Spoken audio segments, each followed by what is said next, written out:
Shit happens. We keep moving. Marcus Hale was not having a dramatic morning. No epic music, no crisis alarms, no speeches, just a cracked coffee mug, a stiff lower back, and a voicemail he already knew he didn't want to hear. He sat at the small kitchen table in his townhouse, phone face down, sunlight cutting across unpaid mail and yesterday's training schedule. 52 years old, former operations manager, recently restructured, which was corporate for "we don't need you anymore." He'd been out of work long enough that the severance money had stopped feeling like a cushion and started feeling like a countdown. The voicemail buzzed again. He didn't answer it. Instead, he stood, stretched carefully, and stared at the whiteboard mounted near the fridge. 3 columns: what I control, what I influence, what I release. It wasn't motivational, it was triage. Marcus had written it 2 weeks ago after his doctor told him his blood pressure was borderline but trending wrong. Same day, his daughter Lena told him she was thinking about deferring college because what's the point if everything's broken anyway? Same week, the company he'd given 23 years to sent him a box with his things and a LinkedIn recommendation written like an obituary. Shit happened in clusters. It always did. He finally picked up the phone. "Marcus," the recruiter said, voice professional but thin. "They went with another candidate?" Marcus nodded, even though she couldn't see him. "Overqualified?" he asked. A pause. "They wanted someone with more flexibility." Translation: younger, cheaper, less likely to push back. "Understood," Marcus said. He meant it. "Thanks for the call." When he hung up, the room felt heavier, not emotionally dramatic, just dense, like gravity had been turned up a notch. This was the moment people spiraled. He knew that. He'd watched it happen to colleagues. They started narrating their lives like crime scenes. First this happened, then this, then obviously this is who I am now. Marcus didn't sit down. He put his shoes on. The gym wasn't fancy. Concrete floors, old racks, a bell over the door that rang like it had arthritis. Eddie was behind the desk, wiping it for no reason other than habit. "You look like hell," Eddie said. Marcus smirked. "Consistent branding." Eddie nodded toward the lockers. "Bars free. Don't get philosophical with it." Marcus never did. He didn't work out to feel inspired. He worked out to remember cause and effect still functioned. You loaded weight. You applied force. Something moved, or it didn't. Either way, the feedback was honest. First set was ugly. Stiff hips. Grip off. Mind jumping ahead to bills, Lena. The quiet dread of relevance. He racked the bar and sat on the bench, elbows on knees. This is where people lie to themselves, he thought. Either they quit or they pretend this is the worst thing that's ever happened. Neither was true.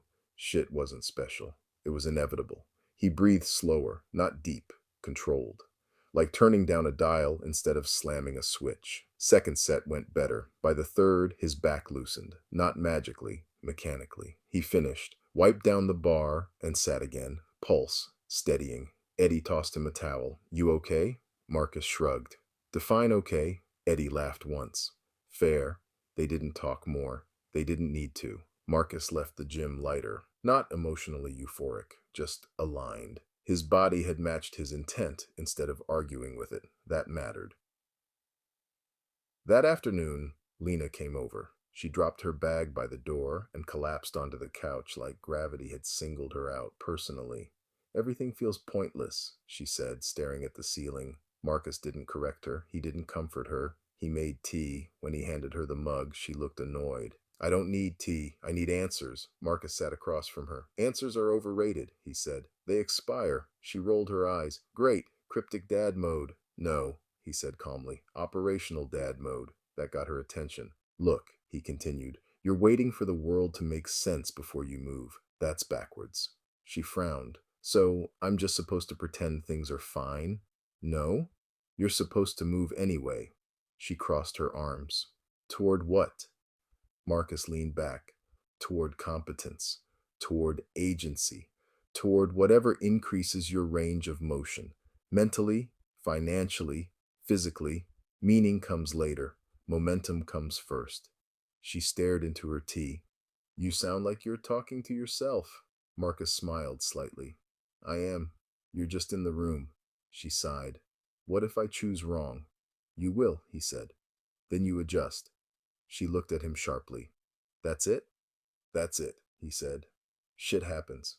We keep moving. She didn't reply, but she didn't argue either. That was a win. 2 days later, Marcus's car didn't start.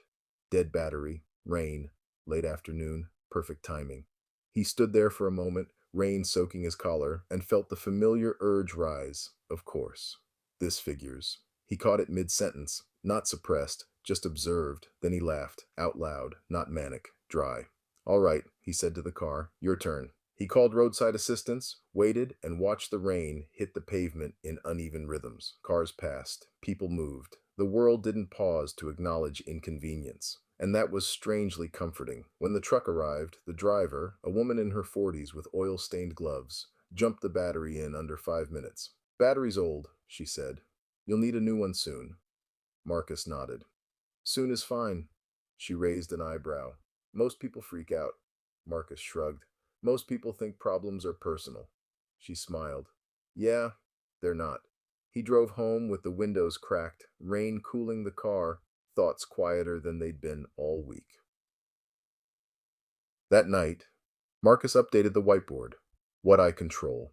My actions today, my physical state, my response. What I influence, conversations, preparation, skill development. What I release, timing, approval, outcome guarantees. He didn't add motivational quotes. He added a plan. Wake at 6. Train. Apply to 3 roles, not 50. Call 2 contacts, not to beg, but to connect. Work on the certification he'd been delaying because it felt like admitting defeat. It wasn't defeat, it was adaptation. He slept deeply.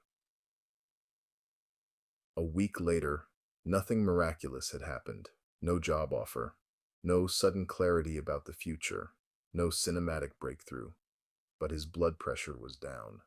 Lena had decided to take 2 classes instead of deferring everything. He'd finished half the certification. And when another rejection email arrived, it didn't land like a verdict. It landed like data, useful, neutral, temporary. Marcus stood in the kitchen again, coffee mug uncracked this time, and thought, this is the work. Not fixing everything, not avoiding pain, but staying in motion without lying to yourself about the terrain. Shit would keep happening. It always did. And he would keep moving. Not because he was optimistic, but because movement was how systems stayed alive. He erased nothing from the board. He just stepped forward. Final coach. Principle reflection. Most people don't break from catastrophe. They break from accumulation and interpretation. When you treat disruption as an insult instead of information, you leak energy arguing with reality. Momentum is not emotional. It's procedural. You move first, clarity follows. Control what responds, influence what aligns, and release the fantasy of guarantees. Shit happens is not cynicism, it's realism. Forward motion is not denial, it's intelligence under pressure.